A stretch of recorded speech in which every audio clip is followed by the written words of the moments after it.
Alors, shalom. Nous sommes toujours ce dimanche 22 septembre 2024 et nous continuons l'enseignement avec cette troisième vidéo. Donc, je vais prier avant. Merci Père pour ta parole. Accompagne tous ceux et celles qui sont réceptifs et réceptives, qui veulent vraiment connaître un peu plus ta parole afin qu'ils puissent bien assimiler ce qui sera dit et qu'ils puissent grandir au nom de Jésus-Christ de Nazareth. Amen. Alors, je voudrais d'entrée vous demander pardon si toutefois vous avez été choqué par certains de mes propos dans la deuxième vidéo. Vraiment désolé pour tous ceux qui m'en veulent. Et je vais faire des efforts pour être beaucoup plus conciliant dans mes prochaines vidéos. Ok. Alors, je vais faire un bref résumé de la deuxième vidéo.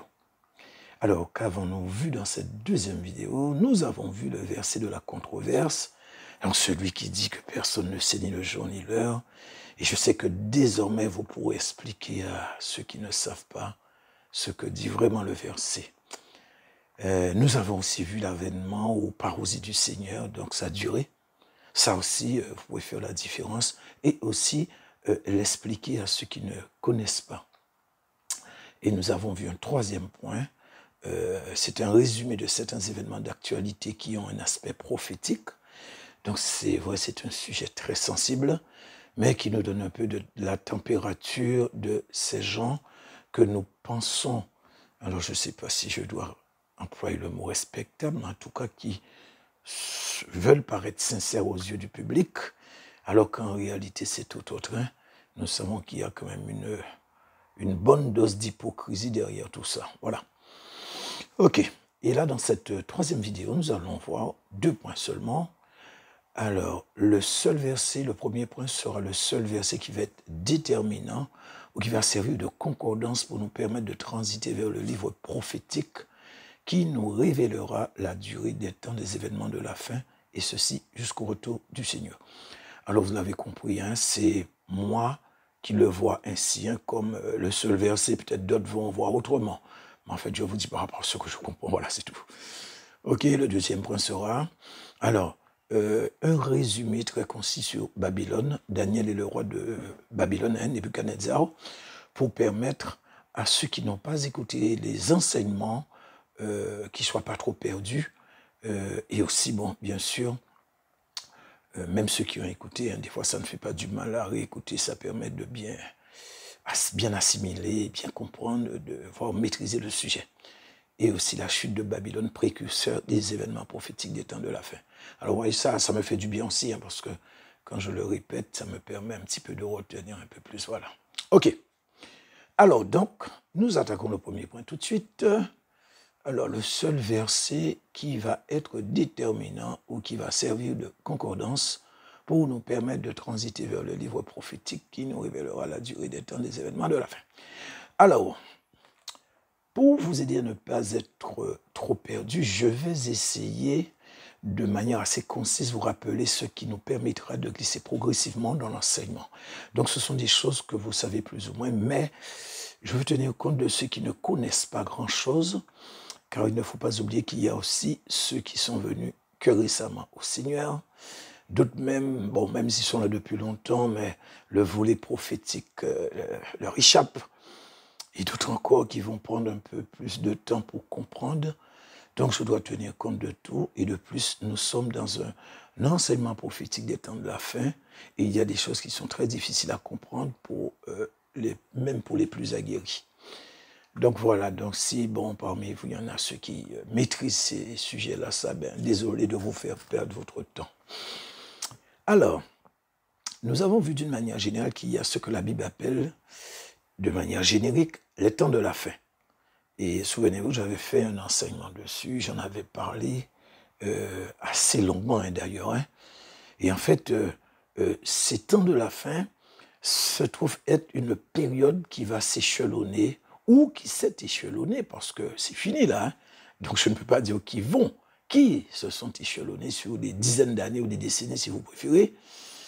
Mais nous avons aussi ce qu'on va appeler la fin de la fin des temps. C'est-à-dire une période bien précise qui a également un commencement et aussi une fin, mais qui est incluse dans les temps de la fin. Par conséquent, plus courte que la fin des temps. OK. Et donc, si nous voulons comprendre comment a pris place les derniers temps, soit la période donc, qui est la plus longue, il nous suffit juste de faire un focus sur les quelques dizaines d'années qui sont passées.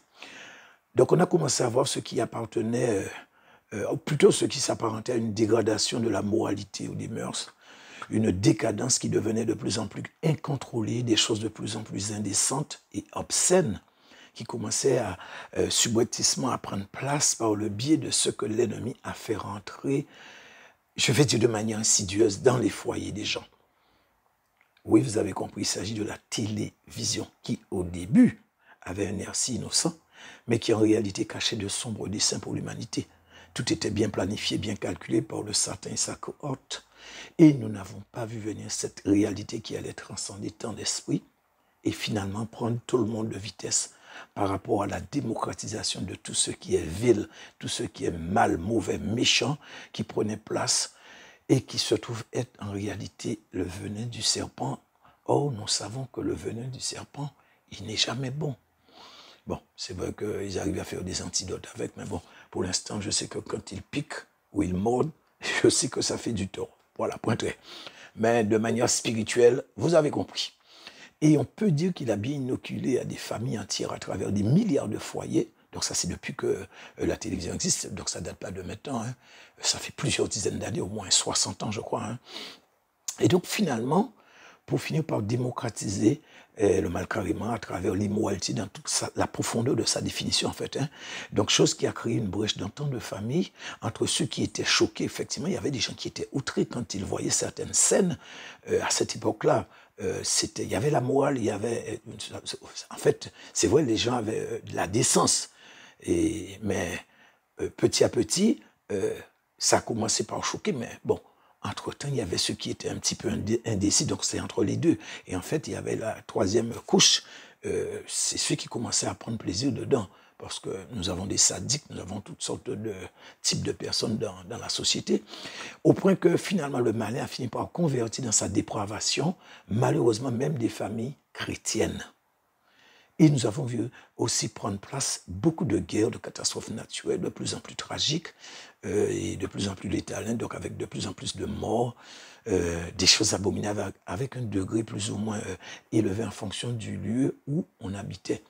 Mais c'est clair que plus nous nous approchons de la fin des temps, qui en réalité n'est autre que ce dernier petit carré qui se trouve être la fin des fins, qui est la grande tribulation, alors il faut s'attendre à ce que les choses vont empirer. Et effectivement, les choses ont empiré. Et je vais dire que ça a quasiment atteint son paroxysme. Il suffit de regarder que ce soit une vidéo, n'importe quoi. On peut voir que là maintenant, c'est fait là. Et je pense que, tout comme Dieu avait dit pour les Amoréens, il avait dit que le péché des Amoréens n'a pas encore atteint son paroxysme. Mais je pense que pour l'humanité, ça a dû atteindre son paroxysme. Voilà, donc... Sans pouvoir ou vouloir exagérer, nous savons tous fatalement que tôt ou tard, cette période qui s'appelle la Grande Tribulation doit arriver. Parce que tout ce qui est annoncé dans la Bible doit arriver.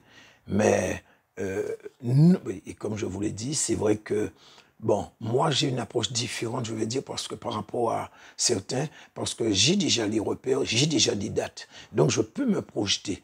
Et quand je dis que la Grande Tribulation arrive, je veux dire que la Grande Tribulation, elle est là déjà.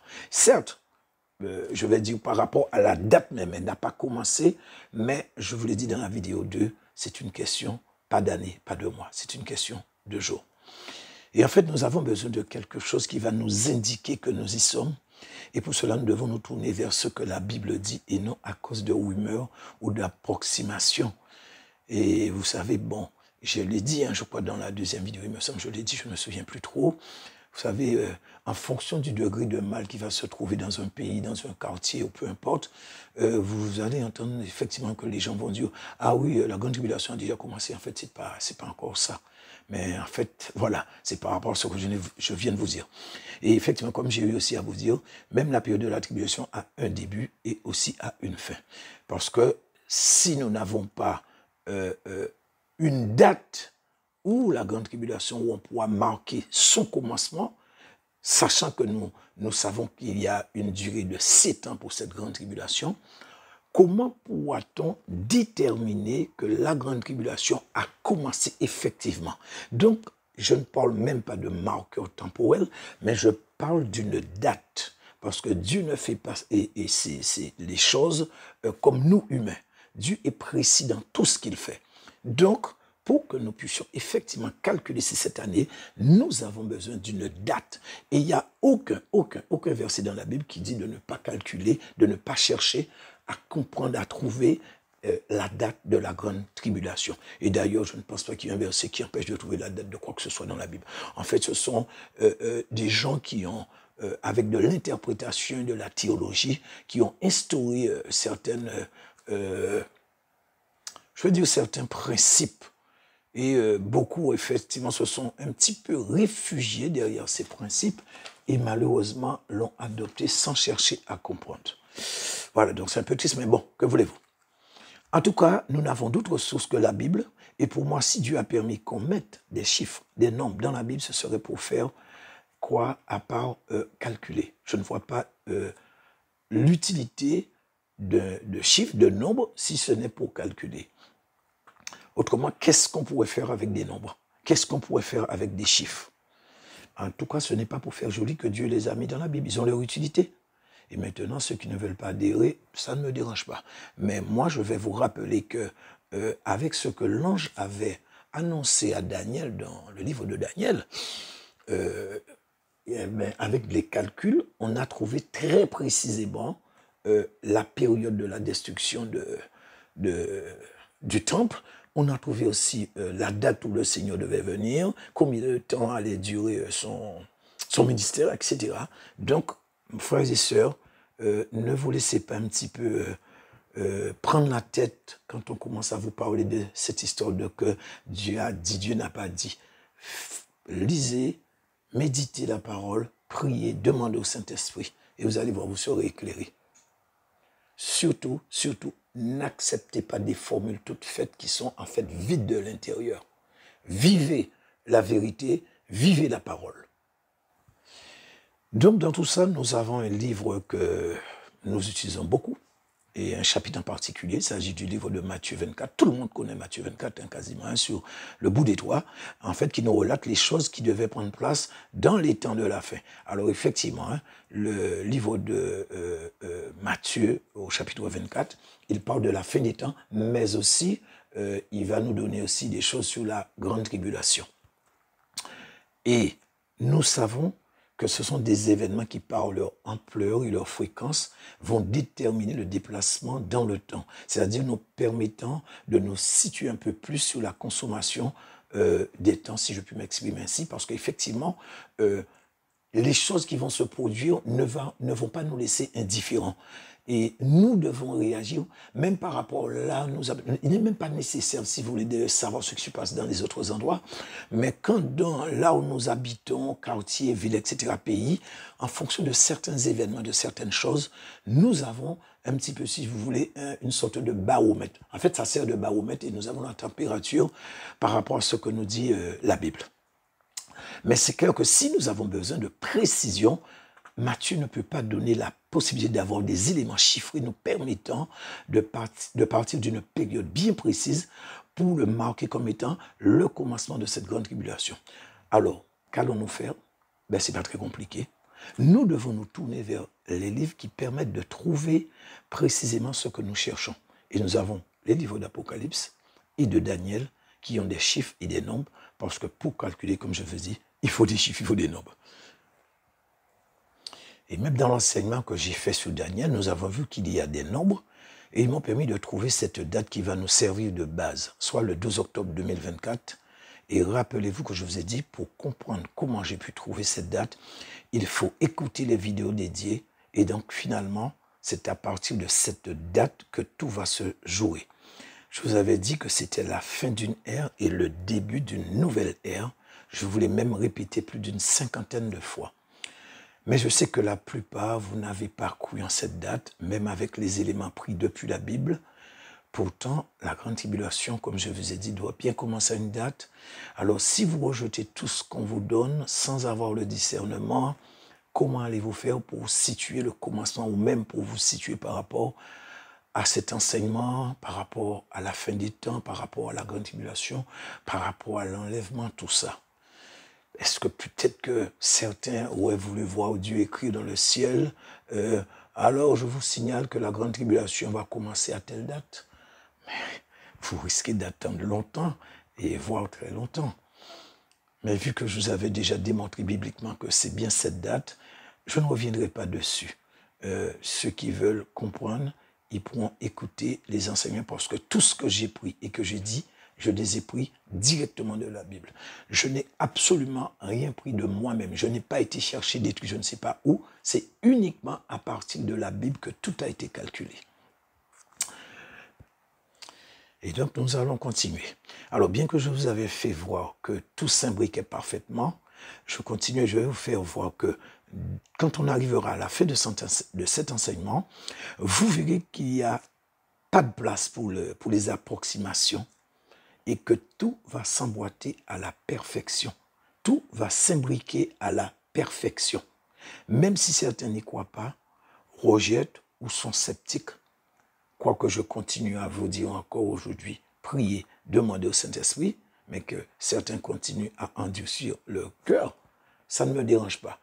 En tout cas, ça n'empêchera pas que ce que je vais vous révéler, vous allez voir, je vais chercher directement dans la Bible et je vais vous les démontrer. Donc, vous voyez, ça ne viendra pas de moi.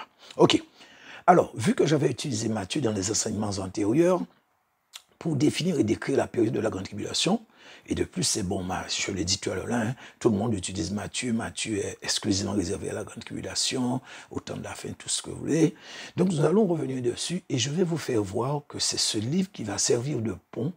Et sachez que le choix ne vient pas de moi, mais c'est le Seigneur lui-même qui va faire Matthieu servir de pont entre le fait qu'il nous décrit les événements prophétiques de la grande tribulation et un autre livre qui va nous donner les chiffres ou nombres dont nous aurons besoin. Et vous verrez que tout est lié. Je vous ai dit qu'il n'y a pas de place pour l'approximation ou même pour le doute. Alors, nous avons dans Matthieu une phrase déterminante. En fait, c'est un verset. Et cette phrase, c'est elle, effectivement, qui va servir. Ce n'est pas tout Matthieu 24, mais juste un verset qui va servir de pont entre les deux livres. C'est pour cela que je vous le dis de temps en temps quand même, quand vous lisez la Bible, prenez le temps d'examiner minutieusement certains versets, car si vous voulez, c'est vous-même, sous l'inspiration du Saint-Esprit, que vous allez pouvoir déterminer à quel moment faire des concordances, et non utiliser les concordances théologiques que vous trouverez, et que vous trouvez dans certaines Bibles qu'on appelle Bible d'études, et en réalité qui vous envoie partout dans la Bible, mais sans vous permettre de comprendre quoi que ce soit. Alors, comme ça dit concordance, ça va vous donner un verset quoi? Quand vous lirez, le plus souvent, le verset n'a aucun rapport, ou sinon ça va répéter ce que vous avez lu ou des trucs de ce genre. Mais en fait, finalement, c'est vide quoi. Et finalement, ce verset en question dont je vous parlais, il s'agit de Matthieu chapitre 24, verset 21. Et on nous dit, car alors la détresse sera si grande qu'il n'y a point eu de pareil depuis le commencement du monde jusqu'à présent et qu'il n'y en aura jamais. Parole du Seigneur. Vous voyez, on nous parle de manière succincte ou concise de ce qui sera ressenti par l'humanité tout entière. Alors donc, comment sera cette période? On nous parle d'une détresse sans pareil, que le monde n'a jamais été confronté.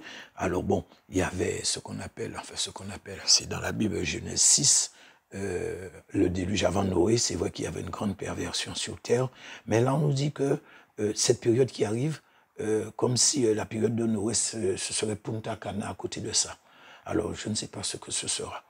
J'aurais ne pas voulu connaître du tout, si je puis le dire. Mais vous savez, en fait, bon, quand on parle de détresse, en général, quand c'est un navire ou un avion, quand on parle de détresse, vous savez, tout le monde retient son souffle parce qu'on sait ce que ça veut dire. Alors, a fortiori, on nous parle pour la terre entière, donc je pense que ça devrait faire bouillir nos tripes, quoi. Et donc, étant donné que nous voulons comprendre et trouver à quel moment cette période arrivera, alors il fallait simplement chercher dans la Bible où on nous parle encore de cette période, mais qu'on nous donnerait des éléments chiffrés autres que ceux qu'on a dans Matthieu. Et finalement, c'est le livre de Daniel qui détient la clé que nous avons besoin, car il y a effectivement concordance. Et c'est Daniel, chapitre 12, verset 1. Alors on nous dit, Daniel 12, 1, en ce temps-là se lèvera Michaël, le grand chef, le défenseur des enfants de ton peuple. Et ce sera une époque de détresse telle qu'il n'y en a point eu de semblable depuis que les nations existent. Jusqu'à cette époque, en ce temps-là, ceux de ton peuple qui seront trouvés inscrits dans le livre dans le livre seront sauvés. Parole du Seigneur. Donc, vous avez vu, le Seigneur n'a fait que reprendre les propos qui sont tenus dans l'Ancien Testament et va démontrer par là que ce chapitre 12 de Daniel n'est ni plus ni moins en rapport direct avec Matthieu 24. Et que c'est dans Daniel que nous devons aller pour connaître ce qui est dit sur cette période de la grande tribulation. Alors, analysons un peu Daniel. Vous voyez, il reprend tout. On nous dit dans les deux versets exactement les mêmes choses. Les deux versets parlent d'un temps de détresse qui doit survenir sur la terre, mais un temps qui n'est point survenu depuis que le monde est monde et qui ne surviendra plus. Alors, il est vrai que dans Daniel, on ne dit pas qu'il ne surviendra plus. Mais en fait, par rapport à ce qui est écrit dans Daniel, il dit, parce que c'est Matthieu 24 qui parle de la grande tribulation, qui reprend ces termes. Or, si Daniel reprend les mêmes termes, donc nous pouvons quand même conclure et comprendre que Daniel est en train de parler de la grande tribulation et effectivement un temps qu'on ne doit plus avoir encore par rapport à cette grande tribulation. Donc ça, c'est clair. Je ne suis pas en train d'interpréter, je vous explique. Et donc, dans tout ça, la question que je pourrais vous poser est la suivante. À part la grande tribulation, est-ce que la Bible cite une autre période de temps de la même manière? Non. Aucune autre période. Je viens de vous le dire, même pour le déluge de Noé, on ne parle pas de la même manière qu'on a parlé pour cette grande tribulation. Donc, cette phrase est réservée exclusivement à la grande tribulation. Et de plus, nous savons que Matthieu 24 est consacré à la grande tribulation. Et quand j'aurai fini, vous verrez que le chapitre 12 de Daniel va nous permettre de trouver la durée très précise des événements particulièrement liés à la grande tribulation, et ceci jusqu'au retour de Christ avec les saints après une période de 7 années. Donc, les 7 ans de la grande tribulation. Et maintenant, nous allons entrer dans des choses un peu plus complexes, plus compliquées. Alors, ceux qui veulent vraiment comprendre les livres prophétiques, nous y sommes. Je fais en sorte d'être le plus simple que possible afin que tous puissent bien comprendre. Et donc, pour continuer à avancer, je vais faire une sorte de résumé sur ce qu'on a vu dans l'enseignement sur le roi de Babylone, Nebuchadnezzar et Daniel, afin que certains ne soient pas trop perdus. Et en fait, nous allons parler de ce qui s'est passé simplement à cette époque et aussi de la chute de Babylone qui est, si vous voulez, qui a été le précurseur des événements prophétiques pour arriver, pas jusqu'à notre temps, mais jusqu'à l'enlèvement de l'Église.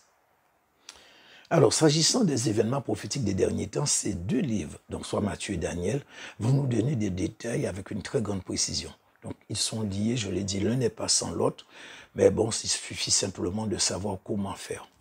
Alors, ok, bon, je ne suis pas un des descendants des fils d'Issachar. Eux, ils avaient l'intelligence des temps, mais n'empêche que le Seigneur m'a donné une certaine capacité pour calculer des temps prophétiques depuis la Bible. Et je veux dire que je n'ai pas à me plaindre parce que je me débrouille plus ou moins assez bien.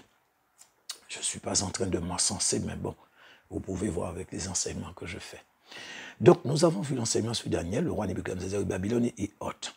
J'ai effectivement, comme je vous dis, j'ai fait 14 vidéos dessus et par conséquent, je ne peux pas revenir encore sur ce que j'ai déjà dit. Autrement, je ne vais pas pouvoir m'en sortir.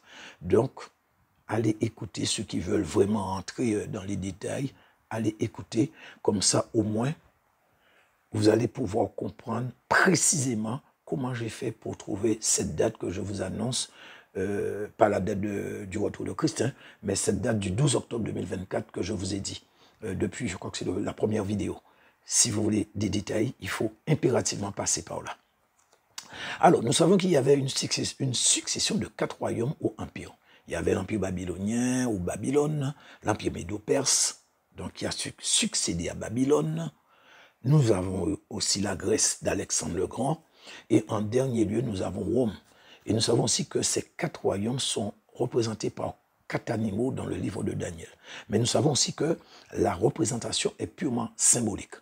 On avait vu, et comme c'est écrit d'ailleurs, hein, que le dernier était un animal terrible, très féroce, qui détruisait tout sur son passage, qui brisait la terre et qui la foulait. Et nous avions vu aussi qu'il s'agissait de l'Empire romain. Alors, nous savons aussi que tout a démarré à partir de la chute de Babylone, comme je l'ai dit, et après des calculs suite à cette succession de chutes d'empires, nous sommes arrivés dans un premier temps en 1981, ceci après avoir utilisé uniquement les chiffres de Daniel. Et donc, en cette année de 1981, que je viens de vous dire, les 10 orteils de la statue qui représentent les 10 empires qui doivent gouverner avec l'Antéchrist dans les temps de la fin, naissaient avec l'entrée de la Grèce dans l'UE. Or, ce pays représentait le 3e empire dans la statue de Daniel après l'empire des Mèdes et des Perses, qui avait renversé Babylone en 539 avant Jésus-Christ sous Cyrus. Mais cette Grèce avait précédé Rome, parce qu'elle était en 3e position, et Rome est venue en 4e position. Et donc, si nous pouvons faire une petite comparaison rapide, nous pouvons voir que ce qui s'est passé à l'époque de Daniel, enfin, par rapport à cette statue que le roi Nebuchadnezzar avait rêvée, et qui symbolisait 4 empires qui devaient se succéder, et comme je viens de vous dire, la Grèce a précédé Rome, et bien c'est la même chose encore. En 1981, la Grèce est entrée dans l'UE, faisant le 10e empire, donc qui allait composer cette dernière bête, qui est la 4e bête de ces temps de la fin. Eh bien, Grèce, ensuite, l'Empire romain va arriver de nouveau encore. Donc vous voyez, l'histoire se répète. Or, nous savons que c'est sous Rome que le Seigneur a été crucifié. Ce sont les Romains. Et ils n'ont pas été tendres avec lui. Là encore, Rome va revenir sous la direction papale et ce sera la même chose et même ce sera pire. Ceux qui vont croire le contraire, je vous dis que vous êtes de doux rêveurs. Et donc dans tout ça, avec tout ce qu'on avait eu comme résultat, par rapport à cette succession de royautés, enfin d'empires, il fallait juste ajouter la durée de la royauté de Nebuchadnezzar dans les calculs, car Daniel lui avait dit que lui aussi était représentatif de la tête de la statue. Parce que pour les autres, il avait cité que des empires. Empire médo-perse, ensuite empire grec et ensuite empire romain. Mais pour ce qui est de la tête, il a dit à un certain moment que ça représentait l'empire babylonien, mais il a aussi dit que ça représentait 3 rois. Il s'adressait au roi de Babylone. Alors par conséquent, après la chute de Babylone, il y avait des calculs à faire, mais il fallait aussi ajouter le temps de monarchie du roi Nebuchadnezzar pour boucler la boucle. C'est-à-dire pour que l'entièreté de la statue soit vraiment concernée sur le plan prophétique depuis le début jusqu'à la fin. Et Nebuchadnezzar a régné pendant 43 ans. Donc ce qui a fait que à partir de cette année 1981, que les 10 nations qui représentent les 10 orteils ont été, ou plutôt a donné cet empire qui doit venir, eh bien, en ajoutant ces 43 années, nous sommes arrivés au 12 octobre 2024. Et donc, pour faire un résumé plus bref, il fallait commencer à partir de la chute de Babylone, en l'an 539 avant Jésus-Christ, et vous ajoutez les 7 ans d'années que nous avons dans, je crois que c'est de Daniel chapitre 2, après la conversion, ça a donné 2520 ans, je l'explique dans l'enseignement que j'ai fait, et ensuite, il suffisait d'ajouter les 43 ans de Nebuchadnezzar et nous tombions encore toujours à ce même 12 octobre 2024. Et si vous le faites dans le sens inverse, vous allez voir, c'est un petit peu plus percutant. C'est-à-dire que si vous partez à partir du 12 octobre 2024 et que vous remontiez à 2520 ans en arrière et que vous ajoutez les 43 ans de règne du roi Nebuchadnezzar, vous allez tomber pile poil aussi le jour où Babylone a chuté, c'est-à-dire le jour où la tête de la statue de Daniel a été décapitée, soit le 12 octobre, moins 539, ou si vous préférez le 12 octobre 539 avant Jésus-Christ. Alors toutefois, veuillez noter cette fois avec un regard où mettez-vous dans la peau du juif qui judaïse, parce que cette date est d'une grande importance, elle n'est pas du tout une date fortuite ou anodine. Et par conséquent, vous allez voir, ce fameux 12 octobre 2024 va tomber, comme on vient de le dire, je viens de le dire tout à l'heure, ce sera l'anniversaire de la chute de l'Empire babylonien. En deuxièmement, ça tombe un jour de Shabbat. N'oubliez pas, je vous ai dit de vous regarder avec le regard de celui qui judaïsait. Mettez-vous dans sa peau pour comprendre l'importance des temps, des dates. Et en troisième lieu, je vais même dire cerise sur le gâteau, ça tombe également le jour le plus sacré du calendrier juif, soit le Yom Kippour, au jour du grand pardon. C'est ce seul jour dans l'ancien temps que le grand prêtre devait rentrer dans le Saint des Saints pour apporter le péché de lui et du peuple. Donc, on peut considérer que ces 3 événements sont une occurrence de taille. Et je vais vous dire quelque chose, et je suis sûr de moi. Si les Juifs avaient déjà, ou avaient fini de construire le temple, disons, cette année 2024, le 12 octobre, ça aurait été un événement mondial qui allait impacter l'humanité. Encore plus que les JO, que la Coupe du Monde, tous ces trucs-là, la Coupe du Monde de football, tout ça. Regardez pour la vache rousse, on parlait que de ça, que de ça, que de ça. Alors, a fortiori, cet événement-là. Donc, c'est pour vous dire comment c'est important de temps en temps de se revêtir un petit peu de la veste de celui qui judaïse, donc celui qui est sous la loi. Et donc, cette fameuse date que Babylone est tombée, nous devons aussi le voir de manière prophétique. Et à l'époque de Daniel, ce jour était un jour béni pour Israël. Jour où Dieu les délivrait de la captivité, parce qu'ils avaient été amenés captifs à Babylone. Et en fait, avec la chute de Babylone, leur captivité se terminait. Donc, retour au pays. Et c'est sous Cyrus, roi de Perse, qui avait renversé le royaume de Babylone. Et ça, je pense que c'était le dessein de Dieu. Et en fait, les Juifs ont vu en Cyrus leur sauveur ou libérateur. Alors, vous comprenez pourquoi les Juifs ont fait une pièce de monnaie avec l'effigie de Donald Trump comme le nouveau Cyrus, le Cyrus des temps modernes. Mais Donald Trump est un faux Cyrus, puisqu'il veut la construction du 3e temple. Or, il dit qu'il croit en Jésus-Christ. Comment peut-il croire en Jésus-Christ et en même temps vouloir la construction du 3e temple, sachant que l'Antéchrist vient de régner dedans? Mais ça, nous l'avons déjà vu. Par conséquent, cette date que nous a donnée Daniel, qui nous servira de base, de point de départ pour nos calculs, parce que ce qu'il faut comprendre, c'est qu'il y a un lien prophétique entre la tête de la statue de Daniel qui représentait Babylone, la première puissance, et le dernier empire qui est aussi Babylone, mais cette fois, Babylone va avoir 2 casquettes, tout comme celui qui sera à sa tête. Et donc, ce nouveau, cette nouvelle, ce nouvel empire sera dirigé par la papauté.